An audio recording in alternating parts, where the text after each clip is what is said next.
Face the Liars, and the Truth. April 9, 2020 by Anna von Reitz.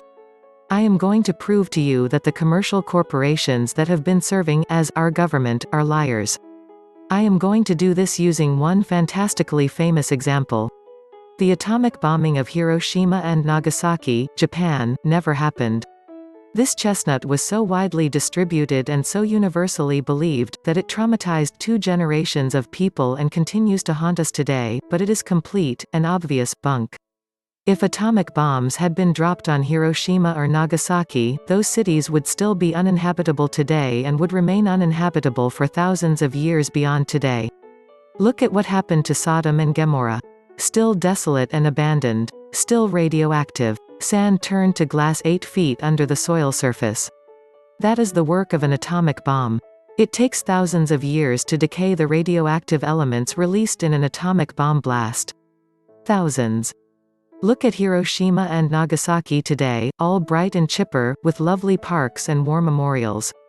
No radioactivity beyond the norm. No layer of glass underlying the cities. The plain and simple truth is that what was used at Hiroshima and Nagasaki was a new kind of dirty, incendiary bomb. Oh, it's terrible, no doubt about that, but it's not an atomic bomb. The governments of the world lied through their teeth and kept right on lying, anyway. They still teach this lie in public schools all over the world.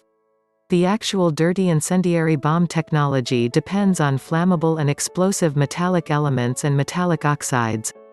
Where have we encountered that before? Oh, the chemtrails. Strontium, barium, aluminum oxide, thorium, lithium, magnesium. It's been a who's who of flammable and explosive metallic elements and metallic oxides pouring down out of the sky for the past 30 years, compliments of the Vatican and the Democratic political party. If they couldn't have and control America as a plenary oligarchy, they were happy to burn us alive, poison the landscape and poison the food supply, and undertake other genocidal measures to express their displeasure. So that's why we have been exposed to all this pollution, the insane selfish will to power of a few nasty old men, generally summed up as the membership of the Pilgrim Society and all the worshipful masters, exemplified by their drudge queen, Nancy Pelosi. So, face the fact that you are dealing with liars. And if they would lie about such a centerpiece of world history as the atomic bombing of Hiroshima and Nagasaki, even 7+ decades afterward, what else do you think they have lied about? All they know how to do is lie, lie, lie, and lie some more. As I have told you all from the start, these people lie on a professional scale. They lie for fun. They lie for profit. They lie for sport. Every lie is a prayer for them in their twisted religion, because they worship the father of all lies. The bigger the whopper, the more powerful the prayer. Or so they think. And this is what you left in charge of running your government, because they were in a middleman position, and they lied to you out of one side of their mouths, and then lied about you out of the other. At the end of the day, all lies come home. The truth, as they say, will out. Here's the fact. Lincoln left the Union generals of the Grand Army of the Republic in charge of the nation's money and safety. They betrayed that trust to enrich themselves. Lincoln had no authority to do what he did, anyway, so that's all null and void on the face of it. As we have come to terms with the facts, we have removed General Order 100, which has been the basis of all their presumed authority, and their operational playbook for 157 years. Thanks to these liars and their bankers, America is bankrupt in 2 out of 3 jurisdictions. We are bankrupt in the air. We are bankrupt on the sea. It's their fault, not ours. They ran up all these debts, in our names, without our knowledge or consent, just like any credit card hacker does. If we left it to them, they would claim that there is nobody left at home on the land and soil of this country, so we would be unable to claim back our actual assets and all the credit that is owed to us, too. But they are liars, so we didn't leave it to them. We corrected the false registrations and claimed back America for Americans all by ourselves.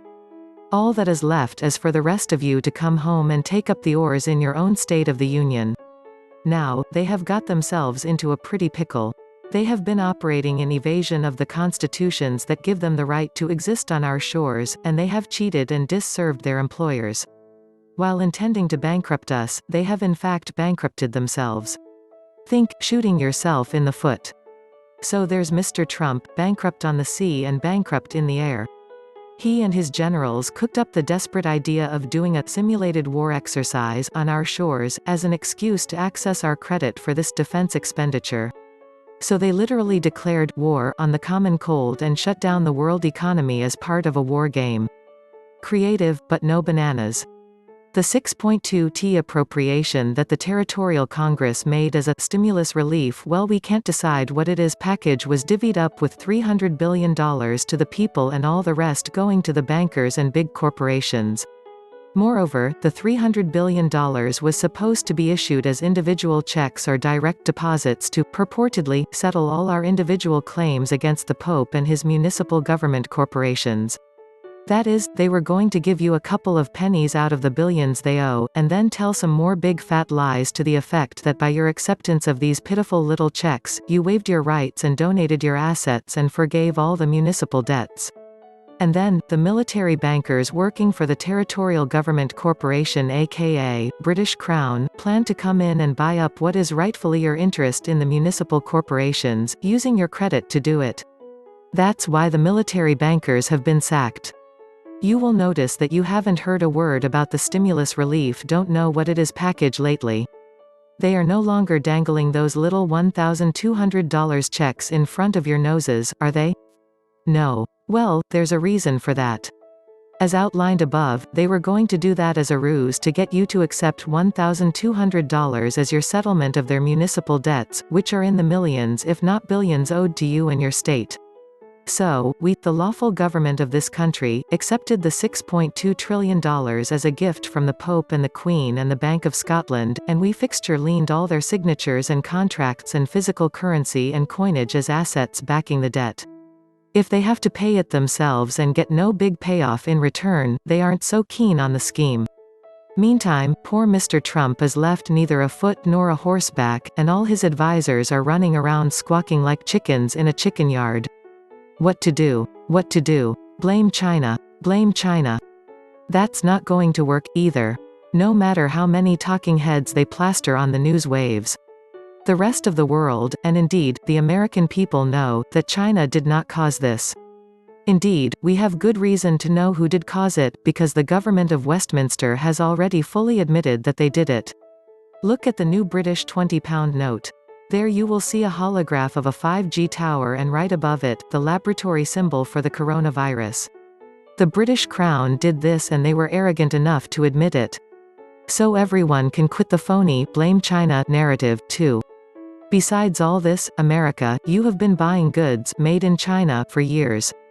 You've seen all those tiny labels on everything from soup to shinola, made in China. While you were paying for these goods at the checkout stands all over America, the Chinese were not being paid for the goods at the other end of the pipeline. They shipped the goods in good faith. You paid for them in good faith. But something was happening in between. Your payments back to China were being siphoned off. And this resulted in an absolutely mammoth trade deficit with China. Now, the American people are not at fault for this. The Chinese workers are not at fault for this. Whoever was in charge of paying the Chinese is at fault for this. And don't take any wooden nickels or excuses. Please consider making a small donation to help support Anna and the Living Law Firm, by visiting theamericanstatesassembly.net, scroll to the bottom and click on the Donate Now button. Thank you. If you enjoy having Anna's latest articles made into videos, please consider making a purchase from Ed's website sacredintuitiveelements.com. Thank you.